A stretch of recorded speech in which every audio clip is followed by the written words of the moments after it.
वज़ीर आला के चंद्रशेखर राव ने मंगल को नागर कर्नूल इंटीग्रेटेड कलेक्ट्रेट का इफ्तिताह अंजाम दिया। खबलजी ओहदेदारों ने दफ्तर पहुंचने वाले वज़ीर आला केसीआर का पुरतपाक इस्तकबाल किया। बाद पुलिस की जानिब से सलामी ली गई। वज़ीर आला केसीआर ने इमारत के इफ्तिताह के बाद कलेक्टर उदय कुमार को चैम्बर में बिठाकर उन्हें मुबारकबाद दी। चीफ सेक्रेटरी शांति कुमारी, वज़ीरा निरंजन रेड्डी, वेमुला प्रशांत रेड्डी, श्रीनिवास गौड़, रुकने पार्लिमान Ramulu, MLA M Janardhan Reddy, Bairam Harshavardhan Reddy, G Balaraju, Jaipal Yadav के साथ जिले उहदेदारों और कायदीन ने प्रोग्राम में शिरकत की। वाज़ेह रहे कि वज़ीर आला केसीआर ने तेलंगाना की तश्कील के बाद नए अजला की तश्कील अमल में लाई। मुतालिका अजला के लिए मरबूत कलेक्ट्रेट्स की नई इमारतें बनाने का फैसला किया। नागर कर्नूल म्यूनसिपालिटी के मुजाफती इलाके में कोल्हापुर चौराहे पर 12 एकड़ अराजी पर फैले 1,25,000 मुरब्बा फीट के रकबे पर ग्राउंड फ्लोर और 2 मंजिलों पर यह इमारत तामीर की गई है। एक मरबूत कलेक्ट्रेट बनाया गया है। कलेक्ट्रेट की नई इमारत 52 करोड़ रुपए की लागत से तामीर की गई। यहां 32 ब्रांच ऑफिस दस्तयाब होंगे। इस मौके पर खिताब करते हुए वज़ीर आला केसीआर ने रियासत तेलंगाना की मजमूई तरक्की से मुताल्लिक़ तफसीलात बयान की।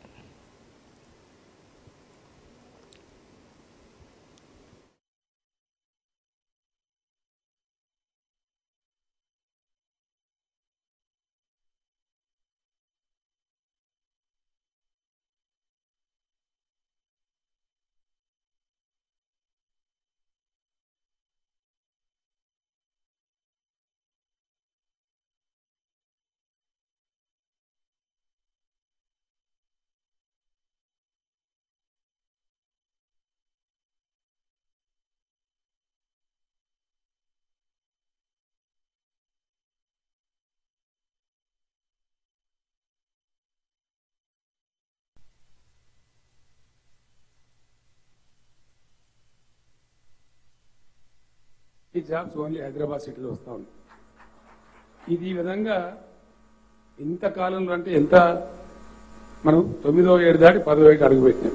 ఇప్పుడు దశాబ్ది ఉత్సవాలు నిర్వహిస్తూ ఉన్నాం. అందులో ఒక సంవత్సరం కరోనా దెబ్బతీసింది, 1.5 సంవత్సరం.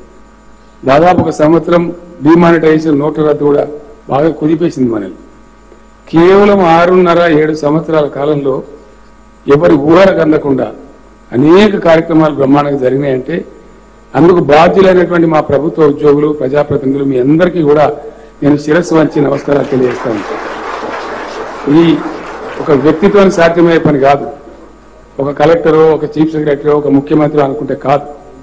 అందరం కూడా ప్రతి వాళ్ళం మన సెక్రటరీల స్థాయి నుంచి, సిఎస్ తర్వాత సెక్రటరీల స్థాయి నుంచి, ల్యాండ్ విషయంలో మన డీజీ గారు, కింద ఉన్నటువంటి పోలీస్ సిబ్బంది, అన్ని రంగాలు సింక్రనైజ్ అయితేనే, అన్ని కలిస్తేనే, అన్ని సమకూర్తేనే ఈ అభివృద్ధి సాధ్యమైంది.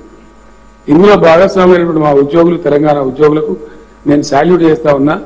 మీ అందరినీ కోరేది, వలసలకు, కరువులకు, వలవల ఒలిపించే దుఃఖాలకు, బొంబాయి బస్సులకు ఆలవారంగా ఉన్న పాలమూరులో బ్రహ్మాండం అంటే బ్రహ్మాండం. అసలు చాలా అద్భుతాలు జరుగుతూ ఉన్నాయి.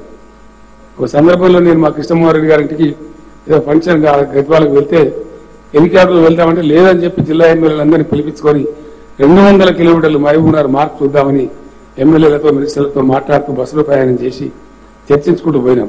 కన్నుల పండుగ, బ్రహ్మాండమైన పంటలు, హార్వెస్టర్లు, వరి కోతలు, కల్లాలు, చాలా అద్భుతమైనటువంటి మార్పు వచ్చింది. దానికి మేజర్ కారకులు మీరే. ఈరోజు మిషన్ ప్రభుత్వం ఏ పిలిపించినా ఒక యజ్ఞంలాగా, ఒక ధర్మకార్యంలాగా మీరందరూ కూడా మీ స్థాయిలలో పనిచేస్తున్నారు. కాబట్టి అన్ని రంగాల వాళ్ళు ఒకటి కాదు. ఇలా తెలంగాణ పల్లెలకు ఏ భారతదేశంలో ఉన్న ఏ పల్లె సాటి రాదు. అందుకు పంచాయతీరాజ్ ఉద్యోగులకు, మన సర్పంచులకు, అందులో పనిచేసిన ప్రతి ఒక్కరు కూడా నేను నమస్కారాలు తెలియజేస్తా ఉన్నా. ఒకటే ఒకటి మీతో కోరేది, మిషన్ కాకతీయ అంటే ఇరిగేషన్ అధికారులు రాత్రి పగలు అద్భుతమైనటువంటి పని చాలా బ్రహ్మాండంగా చేసినారు. ఒకటే ఒకటి మనకు టాస్క్, పెద్ద టాస్క్ ఉన్నది. పాలమూరు ఎత్తిపోతల పథకం పూర్తి కావాలి. 100% దాన్ని త్వరలోనే కంప్లీట్ చేయబోతున్నాం. ధర్మం ఎప్పుడైనా జయిస్తుంది.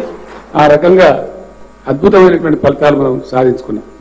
నేను మీ అందరినీ కూడా కోరేది ఒకటే, ఇంత తక్కువ సమయంలో 7-7.5 సంవత్సరాలలో దేశంలో మెనీ మెనీ మెనీ ఆస్పెక్ట్స్, 1-2 కాదు, అనేక ఆస్పెక్ట్స్ లో దేశం తలదన్ని మనకంటే ముందు 70 సంవత్సరాల నుంచి రాష్ట్రంగా పొందికగా ఉన్నటువంటి స్మైల్స్ టు ఫ్లో, చిరునవ్వులు చిందించేటువంటి ఒక ఆహ్లాదకరమైన, సంతోషకరమైనటువంటి తెలంగాణను ఇంకా కొన్ని ఉన్నత శిఖరాలు మనం పోవచ్చింది. మన కృషి పట్టుదలలో ఎటువంటి సడలింపు ఇవ్వవద్దు. దయచేసి ఇదే విధంగా ఇంకా ముందుకు పోదాం. ఇంకా మనం ఆస్తి పెంచుదాం, ప్రజలకు పంచుదాం, మనం కూడా పంచుకుందాం, మన జీతాలు కూడా పెంచుకుందాం బ్రహ్మాండంగా.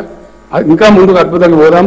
దానికోసం మీరంతా ఎల్లవేళలా ఈ 9 ఏళ్లలో చూపెట్టిన స్పిరిట్ నే ముందు కూడా చూపెట్టాలని చెప్పి కోరుకుంటూ మరొకసారి ఇంత చక్కటి పోలీస్ కాంప్లెక్స్, ఇంత చక్కటి కలెక్టరేట్ నిర్మించుకున్నందుకు జిల్లా ప్రజలను, జిల్లా ప్రజాప్రతినిధులను, అధికారులను అందరినీ కూడా హృదయపూర్వకంగా అభినందిస్తూ జై తెలంగాణ.